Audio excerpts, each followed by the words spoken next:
sou Rafaela, vim apresentar o trabalho Amor em Família, Alimento da Família. Já tinha acertado com o Departamento da Família já há algum tempo, mas aconteceram os imprevistos e diante da minha falta de habilidade com a tecnologia, eu infelizmente não consegui passar o vídeo e estou regravando esse vídeo e se Deus quiser vai chegar nas mãos das pessoas responsáveis. Esse tema tão belo. E nós vamos fundamentar o nosso trabalho no Evangelho segundo o Espiritismo, Livro dos Espíritos, no livro SOS Família, né, psicografia de Divaldo Pereira Franco, autoria de Joana de Ângeles, e algumas obras também de Joana de Ângeles. Certo? Então, tudo que for trazido aqui para a discussão, para a reflexão, são trechos dessas obras. Para a gente poder iniciar, vamos trazer uma mensagem do livro Recados do Meu Coração, autoria do Dr. Bezerra de Menezes, que fala sobre a importância da oração na família. Mensagem 35. Filhos, que felicidade sentimos ao ver a família reunida no lar para orar com Jesus. É uma ocasião das mais ditosas para o grupo, porque os familiares se reúnem, dialogam fraternalmente, meditam e oram com o inovidável mestre do amor. Com tantos desencontros que se alastram na experiência doméstica, aumentando crimes, traumas, inimizades e ódios que se arrastarão por milênios com graves prejuízos para a família e para a sociedade, a reunião do Evangelho no lar é sublime e urgente terapêutica de amparo à família. E por isso mesmo foi recomendado por Jesus há mais de 2000 anos. Não esqueçamos que nosso mestre deu início ao primeiro culto cristão na terra na casa de Pedro, e desde então continua visitando os lares necessitados de luz e entendimento que lhe abram as portas através do culto do Evangelho no lar. O amor na família constrói a sociedade no mundo. Tudo começa com a base, em casa. Ao longo desse trabalho, nós vamos começando a perceber e refletir o quão é importante fundamentar esse amor nessa base, que é a base familiar. Então, para começarmos, vamos trazer a reencarnação. Um dos trechos mais belos do Evangelho segundo o Espiritismo, do capítulo 4, item 26, que fala sobre a reencarnação. E vamos, ao longo da nossa reflexão, trazendo sempre a ideia, amadurecendo a ideia, desculpem, nós vamos sempre amadurecendo a ideia da importância desse alimentar o amor na família. Evangelho segundo o Espiritismo, capítulo 4, item 26, nos traz: Deus, cujas leis são sábias, nunca faz nada de inútil. Pela reencarnação no mesmo globo, ele quer que os mesmos espíritos se reencontrem e tenham a oportunidade de reparar os erros que cometeram entre si. Sabendo que esses espíritos já tiveram relações anteriores, ele procura estabelecer e fixar laços de família sobre uma base espiritual e, através da reencarnação, apoiar os princípios da solidariedade, da fraternidade e da igualdade. Ou seja, é através da relação familiar que nós vamos ensaiando, nós vamos crescendo, desenvolvendo, ensaiando essas virtudes que vão nos dar condições de amanhã sermos esses seres que enxergam a família, a humanidade como uma família em geral. Então é dentro de casa que nós começamos a nos reencontrar, reestabelecer a ordem. Deus, cujas leis são sábias, não faz nada de inútil. Quantas vezes a gente pergunta, às vezes, por que isso acontece na minha vida? Por que comigo? Na minha casa? Por que esse desafio? Somos todos convidados, em dado momento da vida, a refletir acerca dos desafios que nós somos convidados a enfrentar. E na família, nós sabemos que enfrentamos muitos desafios. Porque, digamos que nós somos como porcos espinhos. E todos nós ainda temos muitos espinhos, e na família a gente se junta muito.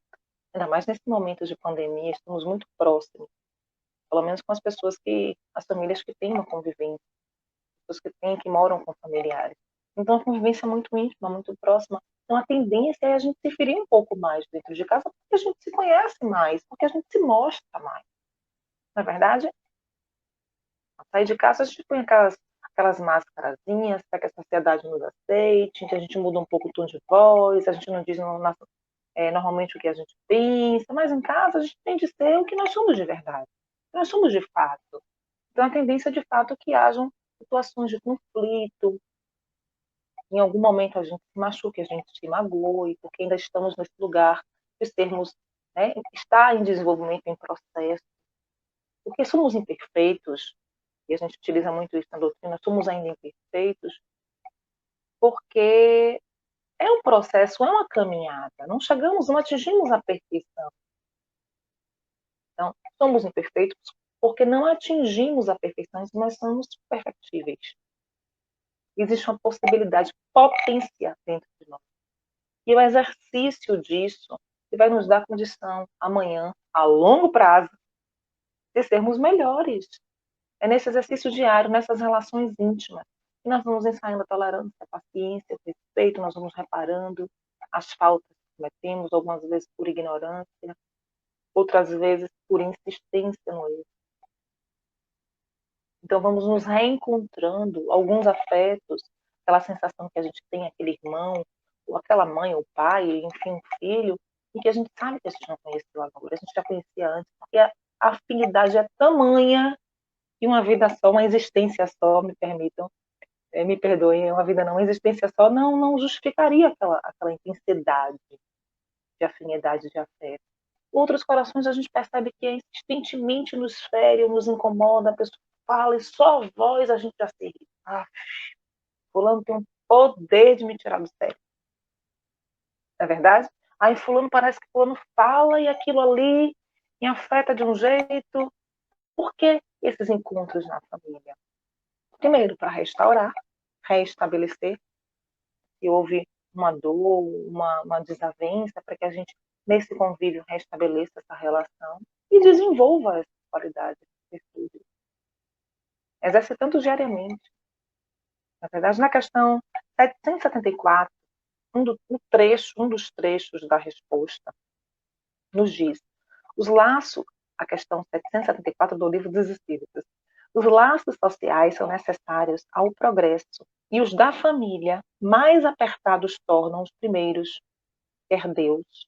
Por essa forma, os homens aprendessem, quer Deus, por essa forma, que os homens aprendessem a amar-se como irmãos. Olha só, é na família que a gente começa a aprender a se amar. E quando a gente já começa a desenvolver esse amor na família, nesse ambiente sanguíneo, nós vamos começando também a ter condições de agregar outras pessoas. Muitas vezes a gente diz, olha, eu gosto tanto de fulano, parece que é minha irmã de sangue, parece que faz parte da minha família. E esse amor começa a extravasar aquele ambiente íntimo.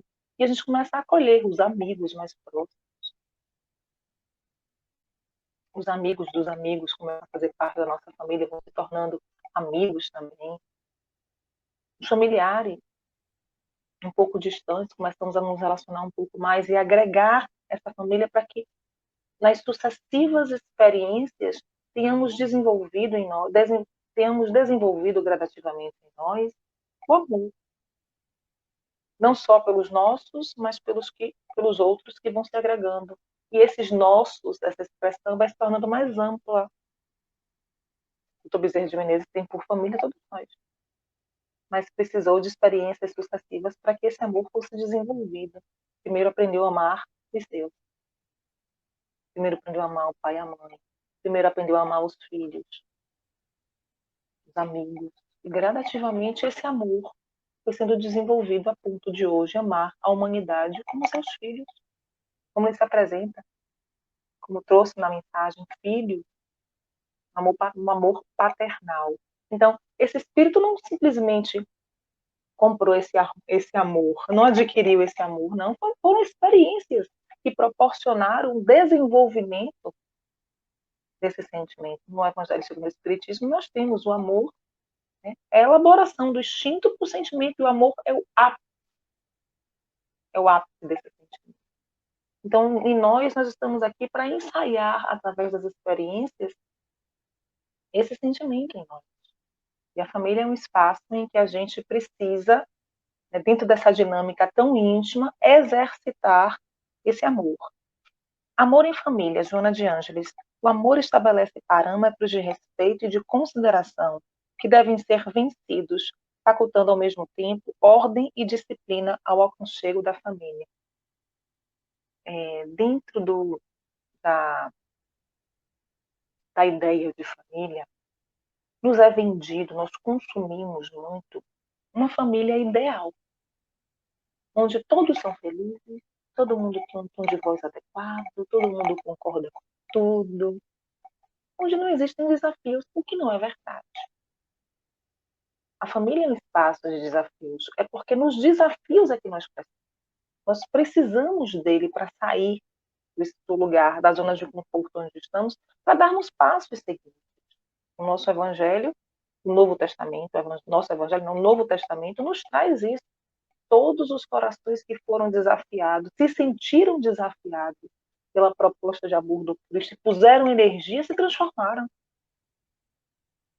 Todos os corações que aceitaram o desafio de pôr o amor em prática, não deram saltos quânticos na evolução, não. Se propuseram e puseram energia e se transformaram. Porque o amor tem essa potência de transformação. Então, quando a gente começa a pensar que a família, ela não é de fato algo que precisa corresponder a uma expectativa, a gente precisa pensar nisso. Olha só, vamos voltar ao Evangelho segundo o Espiritismo. Estamos restabelecendo laços com desafetos, com pessoas que estão no mesmo patamar que nós, estão também aprendendo a se amar, que estão aprendendo a se conhecer, que estão enfrentando desafios que nós não conhecemos. Então, nós vamos viver lá à frente, quando formos todos perfeitos, ou todos homens de bem, uma família real e ideal. Junto, caminhar junto, o irreal com o ideal. Mas, por hora, temos a família que somos convidados a ter.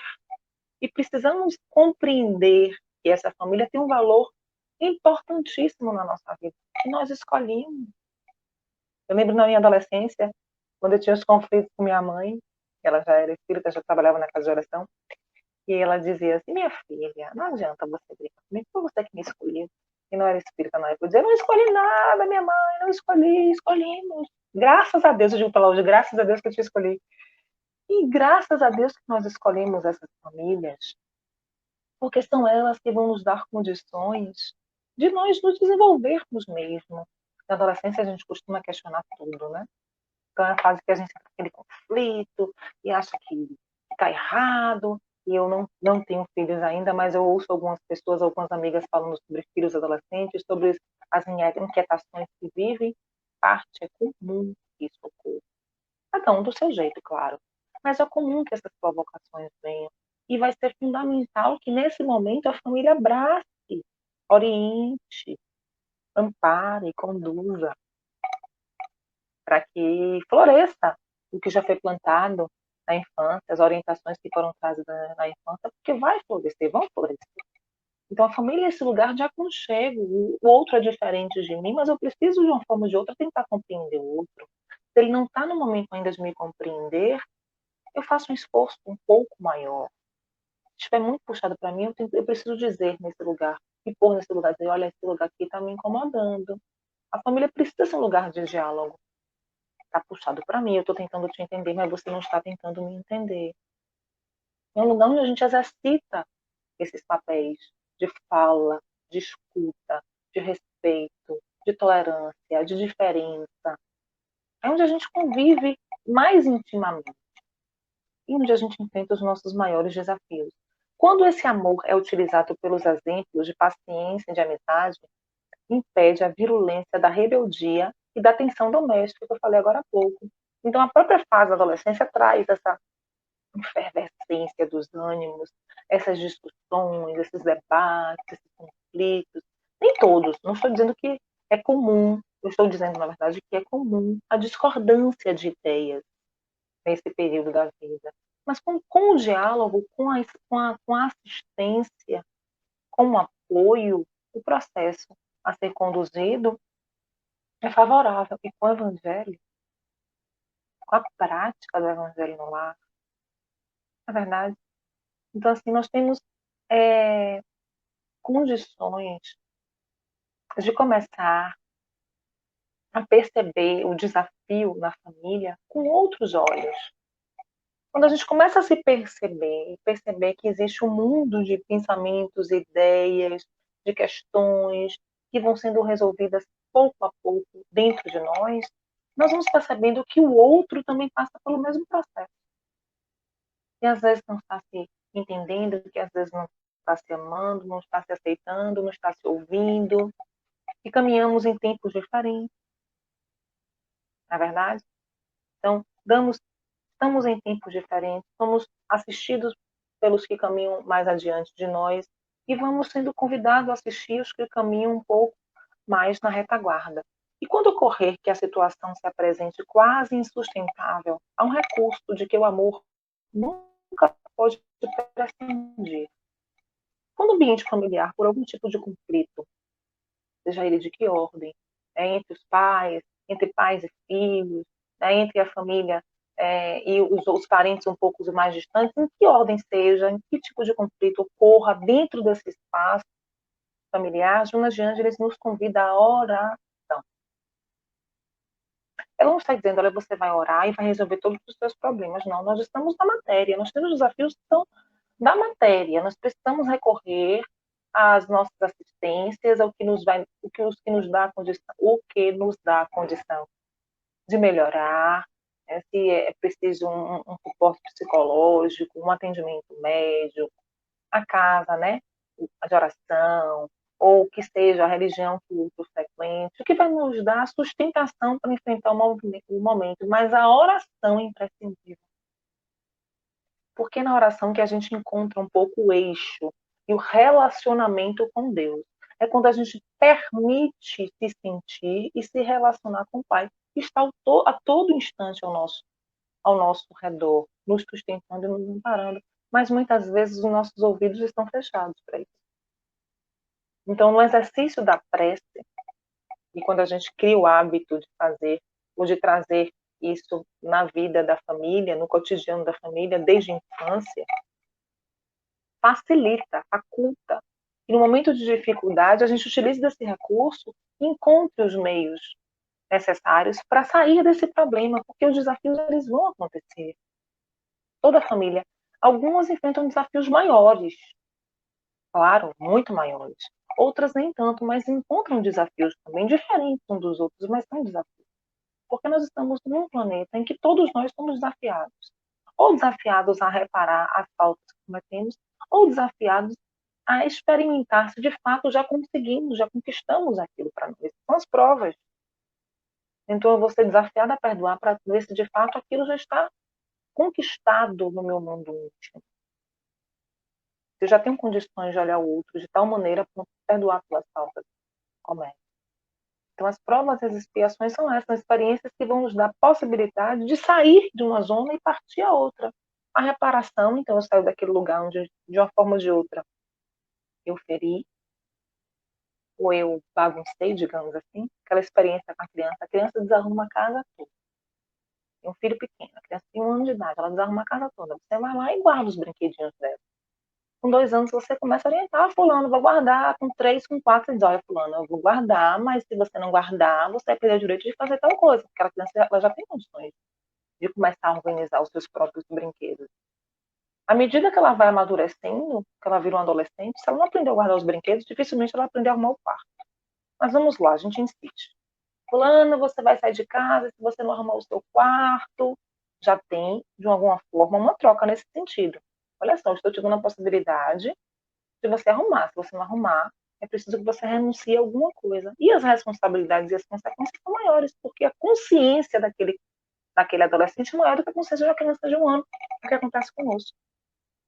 À medida que vamos amadurecendo, a resposta que nós somos convidados a ofertar diante da experiência é outra. Então, as nossas reparações exigem um pouco mais de nós, um pouco mais de doação, um pouco mais de renúncia, um pouco mais de presença, verdade? Então, o Espiritismo apresenta a família como um instituto abençoado, em que as criaturas humanas se reencontram com um programa de prova e expiações, com vista ao futuro. É o reduto sagrado de espíritos imortais. Então, na família, nós somos convidados a experiências de reparação, a encontrar vícios. Nós estamos cheios de vícios ainda. Uns mais ou menos, mas ainda somos espíritos viciados. E nesse ambiente, nós vamos conviver com esses vícios,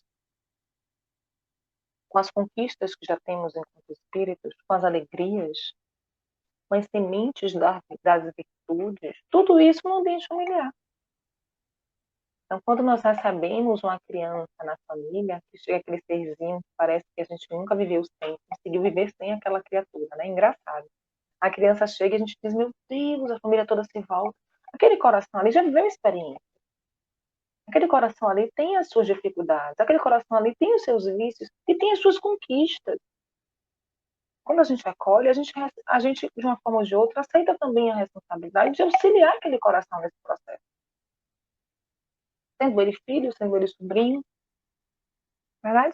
Então a gente aceita um pouco a responsabilidade de fazer parte. Então a gente alimenta e pode nutrir, ou deve nutrir o que tem de melhor ali, para que aquele coração responda também de alguma forma, da melhor maneira possível.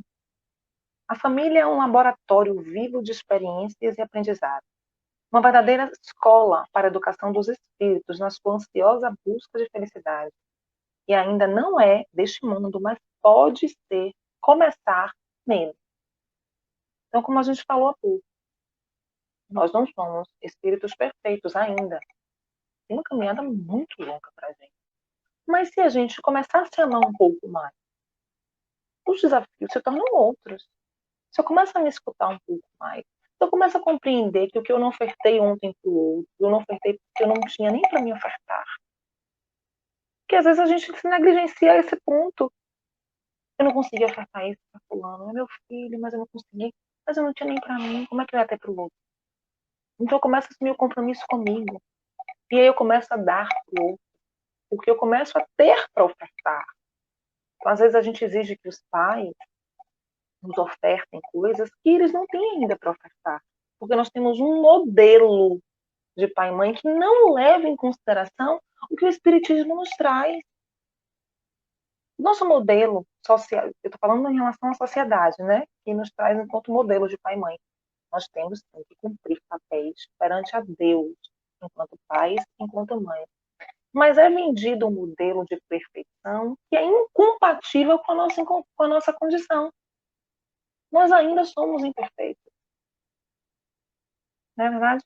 Somos inferiores, quando dizemos assim, somos inferiores relacionando, comparando com outros que já caminharam, mas que também caminharam e tropeçaram nas mesmas pedras que nós tropeçamos hoje.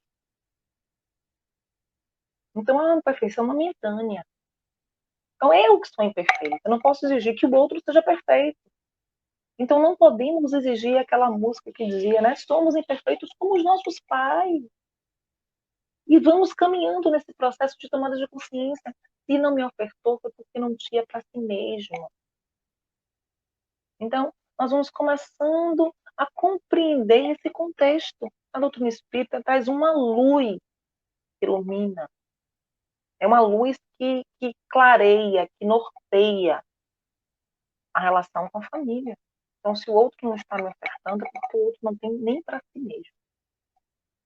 Então, eu preciso começar a me nutrir, a me abastecer, para que de alguma forma eu oferte ao outro. Para que de uma forma eu transfira para o outro o que eu já tenho por mim.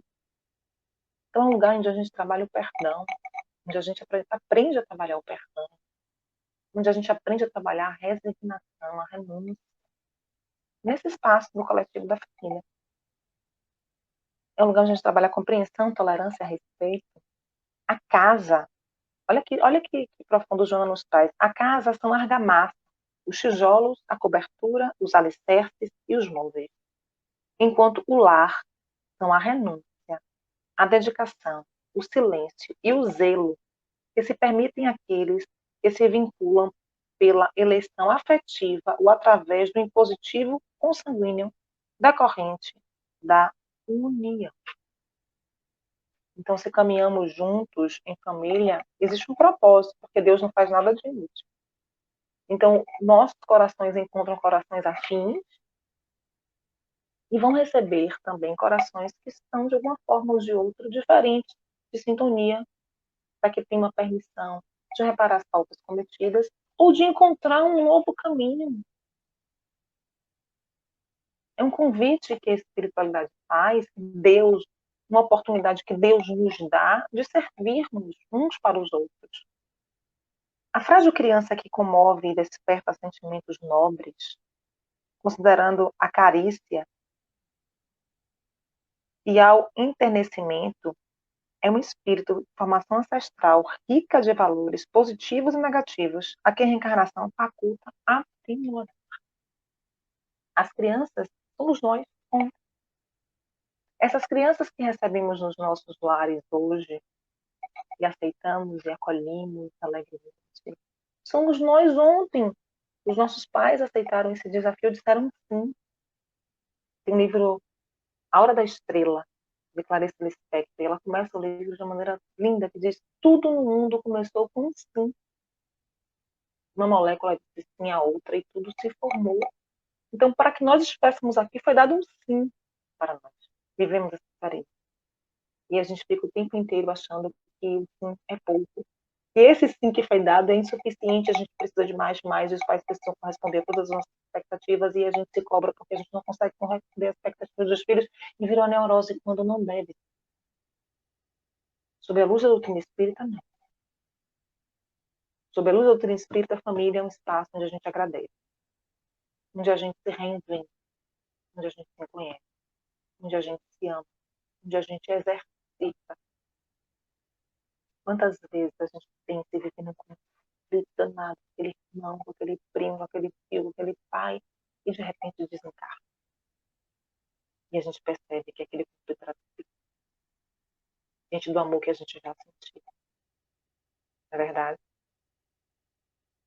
Passamos essa reflexão. O amor é sempre muito mais importante. Ele nos abençoe, nosso Mestre Jesus esteja sempre em nossos lares. Obrigada pela paciência de vocês terem esperado essa palestra ficar pronta. Que a paz de Jesus esteja conosco. Muito obrigada.